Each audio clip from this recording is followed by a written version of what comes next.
Dubai നഗരത്തിൽ പുതിയ പാലം തുറന്ന RTA. ഷെയ്ഖ് റാഷിദ് റോഡിൽ നിന്ന് ഇൻഫിനിറ്റി ബ്രിഡ്ജിലേക്കുള്ള പാലമാണ് തുറന്നത്. നഗരത്തിലെ ട്രാഫിക് ഗണ്യമായി കുറയ്ക്കാൻ സഹായിക്കുന്ന പദ്ധതിയാണിത്.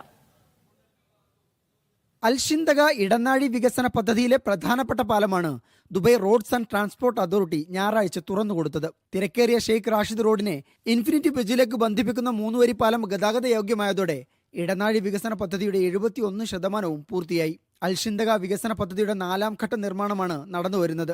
Sheikh Khalifa bin Zayed street ഇന്റർസെക്ഷനിൽ നിന്ന് അൽമിന സ്ട്രീറ്റിലെ ഫാൽക്കൺ ഇന്റർചേഞ്ച് വരെ 4.8 കിലോമീറ്റർ ദൈർഘ്യമുള്ള വികസന പദ്ധതിയാണിത്. 3.1 കിലോമീറ്റർ നീളം വരുന്ന 3 പാലങ്ങളാണ് പദ്ധതിയുടെ സവിശേഷത. പാലം നിർമ്മാണം പൂർത്തിയാകുന്നതോടെ എല്ലാ ലേനുകളിലുമായി മണിക്കൂറിൽ 19,400 വാഹനങ്ങൾ ഉൾക്കൊള്ളാനാകും. ഷെയ്ഖ് റാഷിദ് റോഡിനും അൽമിന സ്ട്രീറ്റിനുമിടയിൽ 2 കാൽനട പാലവും നിർമ്മിക്കുന്നുണ്ട്. പദ്ധതിക്ക് കീഴിലെ 2ാമത്തെ പാലം ജനുവരി മധ്യത്തിൽ തുറക്കുമെന്ന് RTA ഡയറക്ടർ ജനറൽ മത്താർ അൽ തായർ പറഞ്ഞു. അൽമിന ഇന്റർസെക്ഷനെ ഷെയ്ഖ് റാഷിദ് റോഡ് ഇന്റർസെക്ഷനുമായി ബന്ധിപ്പിക്കുന്ന പാലമാണിത്. 780 മീറ്റർ നീളമുണ്ടാകും. ട്രാഫിക് പരമാവധി കുറച്ച് നഗരയാത്ര സുഗമമാക്കുക എന്ന ലക്ഷ്യത്തോടെയാണ് RTA അൽഷിന്തക ഇടനാഴി വികസന പദ്ധതി ആസൂത്രണം ചെയ്തിട്ടുള്ളത്. പദ്ധതി പൂർത്തിയാകുന്നതോടെ നേരത്തെ 104 മിനിറ്റ് എടുത്തിരുന്ന യാത്ര വെറും 16 മിനിറ്റ് കൊണ്ട് സാധ്യമാകുമെന്നാണ് RTA പറയുന്നത്.